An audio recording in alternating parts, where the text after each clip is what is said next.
तनिका ने कहा कि मुझे चमेली का बाग देखना है, मगर उसके घर वाले उसे वहां नहीं जाने देते। राजकुमार कहता है, बस इतनी सी बात है, चलो मैं तुम्हें चमेली के बाग में ले जाता हूँ। वो तनिका को चमेली के बाग में ले जाने के लिए अपने घोड़े को बुलाता है और तनिका को साथ बिठाकर चमेली के बाग के लिए रवाना हो जाता है। तभी उन दोनों पर तनिका के चमचे भूतों की नजर पड़ती है। वो उन दोनों का पीछा करते चमेली के बाग तक पहुंच जाते हैं, लेकिन तनिका राजकुमार के साथ चमेली के बाग के अंदर जा चुकी थी। भूत बाहर छुपकर बाग का मुआयना कर रहे थे, क्योंकि उन्हें पता था कि जादूगर तुरीन कभी भी वहां आ सकता है। इतने में जादूगर तुरीन बाग के अंदर प्रवेश करता है। वो मायावी शक्ति से भूतों की उपस्थिति भांप सकता है। उसने कई भूतों को अपन जादुई बोतलों में बंद कर रखा था, जो कि उसके मायाजाल में कैद की जिंदगी जी रहे थे। जादूगर तुरीन जब राजकुमार के सामने जाता है तो सर झुकाता है और उन्हें आगाह करता है कि वो इस लड़की से दूर रहें।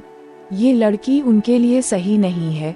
राजकुमार जादूगर तुरीन को फटकार लगाता है और बोलता है कि अपने काम से काम रखे, वरना उसके राज्य से उसे भगा दिया जाएगा। आग बबूला जादूगर तुरीन वहां से भाग जाता है।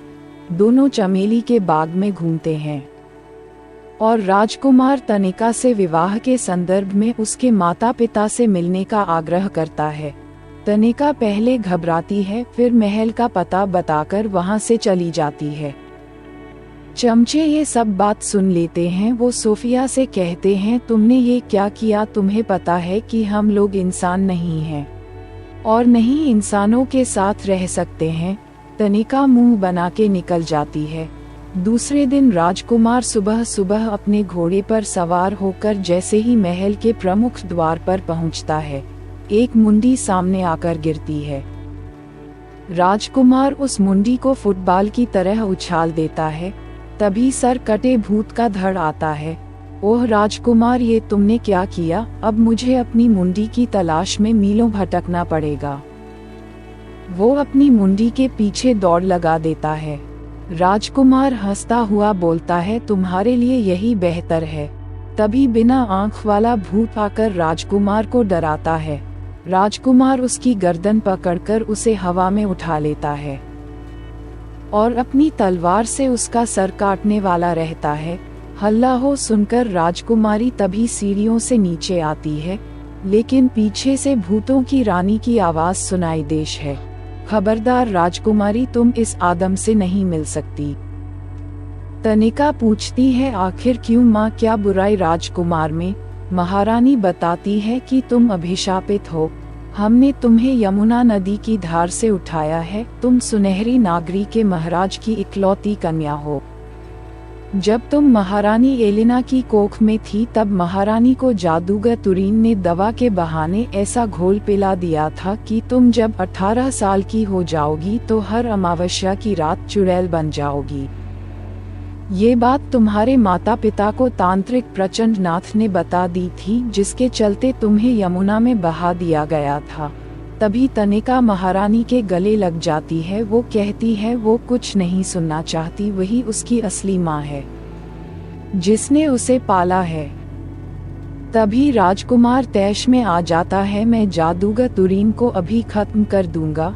उधर भूतों की महारानी राजकुमार को समझाती है कि इससे कुछ नहीं होगा। जादूगर तुरीन मांधवगढ़ का शासक बनना चाहता है। वो कुछ नया कमीनापन करने वाला है सुनहरी नागरी के खिलाफ। उसके पास एक ऐसा शरबत ए जमजम है कि उसे अगर तनिका को पिला दिया जाए तो वो शाप मुक्त हो सकती है। राजकुमार बोलता है, मैं अभी जादूगर से वो शरबत ए जमजम लेकर आता हूँ।